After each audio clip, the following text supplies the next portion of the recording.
It's not like my hometown ain't dear to me. Camp is still very long, need to move these gypsy feet. The countryside passing by, it's like a lullaby. Freest when I'm in the driver's seat. Becking of the open road is calling. So here is our first morning on the road after our first day. We are at Rock Springs, Wyoming. As I talked about on my blog, I did a number on my truck. You can see it here. I am not happy about this. I had some rock tamers on, which are these mud flaps that fit over the tow hitch. They recommend in Alaska to use them because there's so much gravel that you'll gnarl up this part of your trailer with it kicking it in front of your trailer. However, backing up into a very, very tight spot, I was just about jackknifed, and it was only after I took them off that I realized I did a number on my truck and totally bashed in my bumper. So not happy about that. So we are at the Rock Springs KOA, which overall is a pretty nice park. Typical RV park in an industrial area, right on the highway. The cable TV is horrible, and so is the Wi-Fi. So we didn't get to do much of that. And here is our trailer. This is the Jayco J-Flight SLX 212. It has the Baja package and the Rocky Mountain package, meaning that it has a thermal package, much larger water tank, I think an 80-gallon. It has much higher clearance, so it's made for off-road. Yesterday was kind of a long day. We did 250 miles, which I thought would only take us about 5 hours. We left at maybe 11 and we didn't get in till 7, so that was rough. Mostly I think because we had a lot of road construction and 2-lane highways. So we didn't take the major interstates, and that's probably why it took us so long. So today we are going to get somewhere around Pocatello, Idaho, and hopefully have a little more time to get some things done and relax.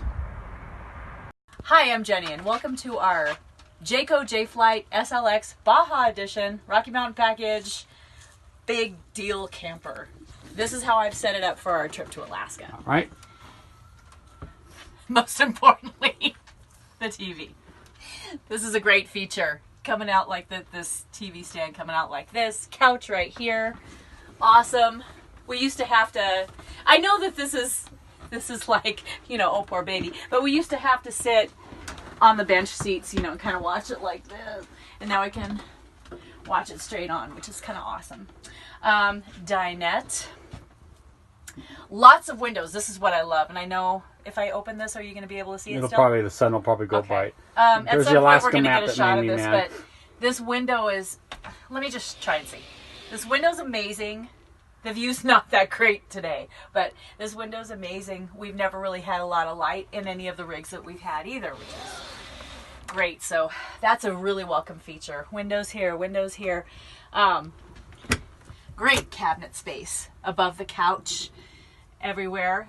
We didn't manage to fill it up until now. I just brought extra towels because we always need them. We never know what we're going to be doing. There's the map of Alaska rafting. that she stuck on the wall with tacks that I wasn't happy about. This, yes, but we've cleared it and we're okay with the tacks because they're really not going to do a whole lot of damage. This is our Alaska map from the milepost. The milepost. And there's just kind of, this shows many routes to get to Alaska by car, which is awesome. And here's our Alaska thing that I came in and found when she wrote it on this. I wrote that back in January to get myself psyched up and Alan as well. Now, I don't know how these things keep ending up all over the place, but there's all these weird little toys. So I find these, unlike that movie, The Long Trailer with Lucille Ball, she found rocks. I find things. I don't know what these things are, but all these I just kind of put them, I just kind of stick them on the counter and stuff like that because they're from different places. And we've got our his and hers laptops and regular PC. And of course I have Apple, courtesy of my friend Jojo. Cabinets. Organized cabinets. Coffee maker, very important. All stowed, ready to rock and roll. We're getting ready to rock and roll right now. We're getting ready to leave, so I'm starting to stow some stuff. This, biggest feature. For somebody that cooks, I love to cook, and I love to cook when we're camping. And I don't always like to, we do have a grill, but I don't always like to use it.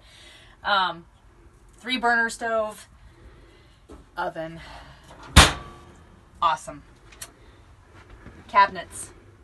So this is kind of like a little tiny home on wheels. I made it, personalized it, put stuff all over the walls. There's all kinds of weird owls because she's into Twin Peaks, so there's like owls all over the place. Yes, love owls. They're not what they seem. There's our bathroom. Welcome to Twin Peaks over here. And then there's a pink flamingo in our bathroom. There's all kinds of little candles. Don't know why there needs to be that. And then there's some strange pumpkin. Just decor. Don't know why there needs to be a strange pumpkin. Dog bed. Oh, yeah. Beautiful. Here's our shower. Amazing for them. There's frogs all over the place, and I don't know why. I've made this. I created this. 2 floor pillows and 2 dog beds over that, wrapped in sheets. Very with a excited fuzzy about the blanket dog over bed. them, and the dogs don't even care. Yeah. They There's don't even frogs care. everywhere. Yes. This is my happiest thing because this came with, this is the room divider curtain, and it just looks like brown like that. That's not fun. So I've made this, and I was so excited. I would come down to the trailer just to do this and look at it, and hope Alan was okay with it enough that he wouldn't tell me to take it down. And you'll notice that Jenny put up, I don't know what you call them, sun blocker things for our trip to Alaska. So this is also one of the reasons why, because it's going to be pretty much 24-hour daylight in Alaska, and we do want to get some sleep. So we close this, and I have these on the outside. It blocks out some of the light, and eclipse curtains work really well too. So we've got eclipse curtain, the door, eclipse curtains, along with our dark shades. They just weren't enough. So we are on our way now to Pocatello, and we will talk with you soon. Mileposts and markers and roadside novelties, Main streets and Americana signs, Carhenge and Graceland and the Mason-Dixon line, coffee and giant balls of twine. My best days at work don't compare to the great highways. I can't wait to hit the interstate.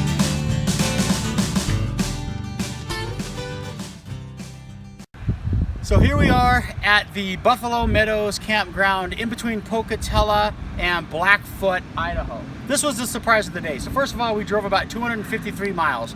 We drove from, where did we start now? I forget. Where were we this morning? Oh, Rock Springs, Wyoming. Idaho. And we are right outside of Pocatello, Idaho.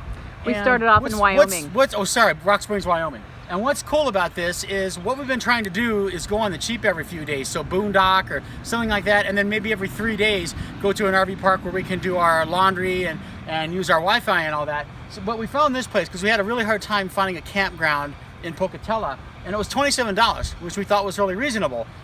When we called them, as it ends up, they were having a problem with their computer system, and they comped us. So we got this place for free. If you want to pan around a little bit, Jen, just back and forth.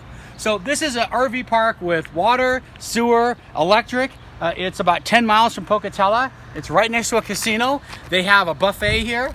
So to me, this is a big win. So the other thing is nice is that we got here and it's only 3:30, so we have plenty of time to be able to play guitar, ride our bikes, or go for a run, and maybe go out into town. To me, this is a big win. So I'm really happy about this. So we'll see you at the next stop. Just driving along, listening to Dokken. 1, 2. Breaking the chains around. Horns up. Nobody else can find me. Take a good look around me. No, breaking the chains. Breaking the chains around me. Nobody else. We got pretty lucky 2 days in a row. This is Tuesday the 18th, and we are in Salmon, Idaho. We actually knew about this place. It was called the Shoup Bridge Campground. There's only like 6 spots, and we were not sure if we were going to find a spot. And as it ends up, there was one place left, and that's us right there. And even more amazingly, it's $5 a night. I can show you the panorama from here. So it is right next to the freeway, but it's still pretty quiet and absolutely amazing. We just went running, as you saw in the previous one. There's no hookups. There is potable water. As long as you have a generator, I think this is perfect. I would strongly recommend this. Once again, $5 a night. The Shoe Bridge Campground in Salmon, Idaho. And this is the county seat of Lemhi County. Pretty cool little town. It's a town of about 3,000. It's in the Salmon River Valley. It's got the Salmon Mountains and the Bitterroot Mountains right next to it. Beautiful, beautiful mountains. It's kind of a sleepy little western town. Here's this Owl Club, and they have honky tonk two-steppin' Tuesdays. And the major industry here is fishing and recreation and cattle ranching. So this is the real thing. We went in and checked out a little country western band. I scored on a pair of shoes, and we are heading back. So it has been a good day in Salmon, Idaho. It is Wednesday, June 19th, and we are headed off to Bonners Ferry. We were going to go through Montana, but we realized that Glacier's close. It's summer. It's getting closer to 4th of July weekend. It's going to be a little bit busy. So we're going to go, hopefully it's not going to be as busy where we're going. We just had a guy out named Mike, and Alan's going to blog about him later. He fixed our windshield. We got a pretty sizable chunk. We're going to have more. We know this, but at least we're not driving off and starting the Alaska trip with a big spider web across. We'll wait till we get back for that. Let's see, what else? So here we go. We're starting off, and we will see you on border crossing day. Cruising along in my RV, driving the lifeline of my country and feeling free. A kaleidoscope of cultures and hospitalities. Every place left its mark on me. Becking on the open road is calling. Dragon stops of mountaintops, golden fields of wheat.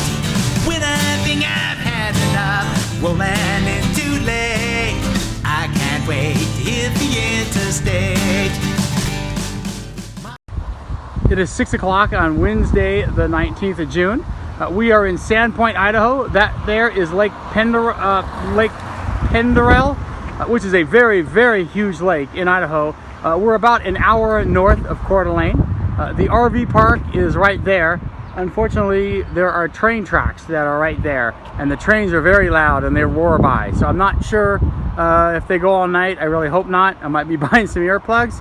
It's a really nice area. We're right next to the lake, and we're walking distance right into the town of Sandpoint, which is why we picked it.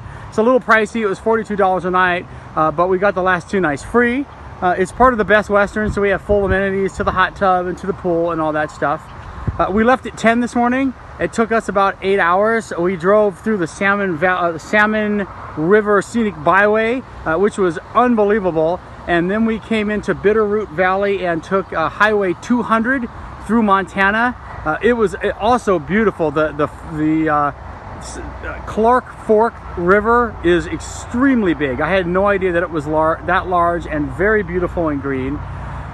We hit some pretty significant weather near Plains, Montana.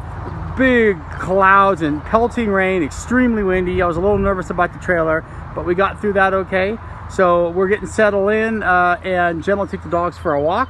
I'll put a little up, I hope, tonight. This will be the end of this video because we're doing the border crossing tomorrow, and then we will start a new video montage. So see you soon.